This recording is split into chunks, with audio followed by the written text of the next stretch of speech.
Imba'tara. Eggs and tomatoes. A main dish from Israel. Serves 4. You will need 8 ingredients.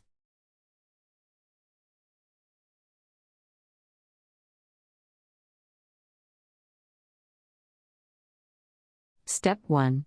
Pour boiling water over tomatoes to cover. Let stand for 2 minutes. Drain, peel and chop.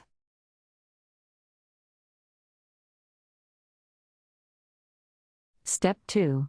Pour oil into a heavy cooking pot and fry onion until golden. Add spices and stir for a minute to release their essence. Add tomatoes and bring to a boil. Lower heat and cook uncovered, stirring Step now 3. and then, for about Break half an eggs hour and add to the tomatoes and mix. Cook, stirring 2 to 3 times, until the eggs have solidified. Step 4. Pour into a serving bowl until mealtime. Serve at room temperature with green onions and olives as condiments.